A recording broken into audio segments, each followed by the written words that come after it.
contributor Sean Spicer. I've got former Democratic advisor Dan Turrentine and independent journalist Rachel Bade. They host the new YouTube show, The Huddle, which launches this morning. Guys, good morning to you, and congrats on the big day. Sean, let me just start with you. You know, I think so many people are waking up from the holiday hangover, if you will, and are wondering, what does this mean for me? Like, where are we about to go from here? What say you? Yeah, well, first, thanks. We're excited to launch The Huddle this morning at 8:30 a.m. Eastern Time. And welcome back yourself, Marky. I hope you got some great downtime during the holidays. Look, this means two things for Americans. One, more economic security. We're going to get cheaper oil, and that's good for us. But more importantly, it's a safer area. And those are the two things that Americans care about in general and what they vote on. So it'll be cheaper for us. But like I said, most importantly, it stabilizes the region. China and Russia both had footholds in Venezuela. They were the bad actor to our south. So shoring up this is good economic and military security for us. And this is good in our long term. The funny thing about all of this, Marky, is at the end of November, the president and the White House released the national security strategy for 2025. And this was very clearly laid out there, what their goals were in terms of this region. And they executed on those. It's funny how little attention that security document got at the time and how many people are finally going back and reading it. It's not long. It's very clear, though, what the president's goals are for America to keep us safe. Dan, let me bring you in as you're the Democrat on The Huddle. Correct me if I'm wrong, but something tells me you may not see eye to eye with Sean's play call here. Well, yes and no. Look, I think one of the mistakes that the Democratic Party has made is they've knee-jerked into process arguments. The idea that Trump should have gone to Congress before this is silly. No president in the last 40 years, whether it was Obama going after Osama bin Laden or, Bill Clinton with some of his targeted strikes, went to Congress first. I think where I disagree kind of to some extent with Sean is, yes, it makes us safer. The question Americans are asking is, how is that going to happen? Like, who is in charge now of Venezuela? Who's going to ensure that Venezuela is our ally? Who's going to ensure that the government is functioning and the police are paid? And, this is a conversation that hasn't really happened in this country. It's been all about drugs and blowing up, the speedboats. Now we're going into a bigger kind of set of questions that, as Sean said, they have been dripping out, but the country is going to start to weigh in. And so, ultimately we'll see. But if I were a Democrat, I would not be arguing that this is, an illegal action and he should have asked us for permission first. Rachel, let me bring you into, you were Politico's senior Washington correspondent. I'm thinking about Congress this morning as everybody heads back to work after the holidays. How's this going over with them? And, they're getting briefed tonight. What do you expect to come from the Hill?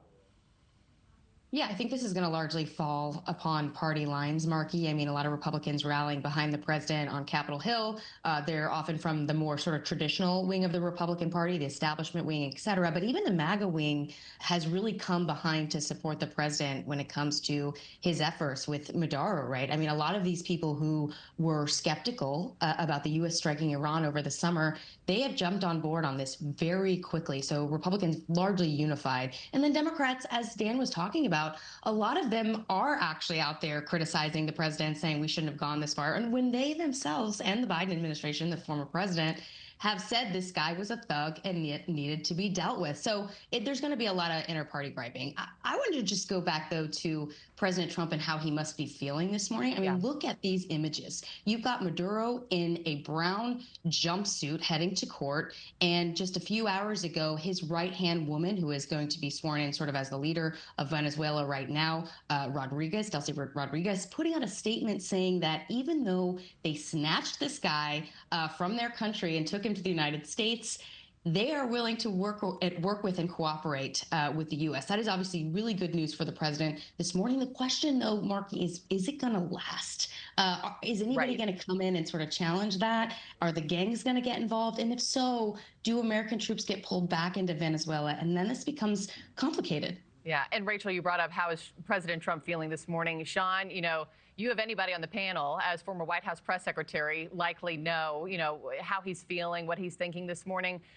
Also talk about the timing. I mean, this happened while he was at Mar-a-Lago, right? I'm sure much of the country thought that he was playing golf or he was playing DJ at the club. No, he and Marco Rubio and Hegseth were all in the makeshift skiff, right? I mean, orchestrating what has been the most audacious move of military action that we've seen in recent history. I mean, your thoughts on timing and what the president is thinking this morning?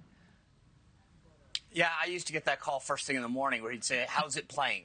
And on a morning like this, I'd be saying, Mr. President, it's playing great. Look at the images Rachel pointed out that you're seeing of Maduro. Look at the fecklessness of the current leadership, as she pointed out, in Venezuela, the now president.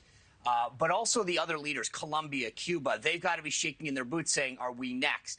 But the president this morning is feeling emboldened. There's no question about it, and rightly so. This was a flawlessly executed joint operation. And to your point, it didn't just happen one night. They didn't just get up and go to the skiff and watch it happen. When you start to hear Chairman Dan Kane, the chairman of the Joint Chiefs, talk about the amount of precision and practice that went into this operation, the jointness of it, between the naval forces, the air forces, the Delta Force from the Army, and their other special forces in Green Beret. This was truly, probably textbook-wise, one of the greatest military operations in U.S. history. It will be studied at all of the classrooms, from the Naval War College to the Army College in Carlisle. This is going to go down as probably one of the most textbook joint operations ever. And the way that it was kept from the American people and not leaked out was so amazing. So kudos to the Joint Force, to the Secretary of War, to the Chairman Joint Chiefs of Staff, General Kane, on how this went down. Yeah, I was reading about the mission and just months of preparation. They knew when he slept. They knew what he was eating. They knew where his pets were. I mean, it's just wild to read the accounts of the prep that went into this. And then quickly, Dan, before I let y'all go, again, congrats on the Huddle this morning. I think I know what your inaugural show will be on. Any insights for viewers and listeners as y'all move forward with this? Oh, I just think, first, just thank you again for having us. And I think one of the fun things that we like is, Sean and I have been in those rooms when major issues happen, when you're thinking of the politics, when you're thinking of how is it going to play within government, how are you going to brief people? And Rachel has covered it. I mean, she has been on the inside. She's had people, who leak to her and how does the press think about it? And I think what we're really excited about is we're going to bring, from both angles, from people who have a lot of experience, both kind of inside the game and covering it. So please give us a try and tune in at 8:30 or listen on Apple or Spotify if you're a podcast fan. All right, we'll do. Best of luck, everybody. Dan, Rachel, Sean, appreciate your time and Happy New Year to all of you. Happy New Year. Thank you. See you next time. Happy New Year.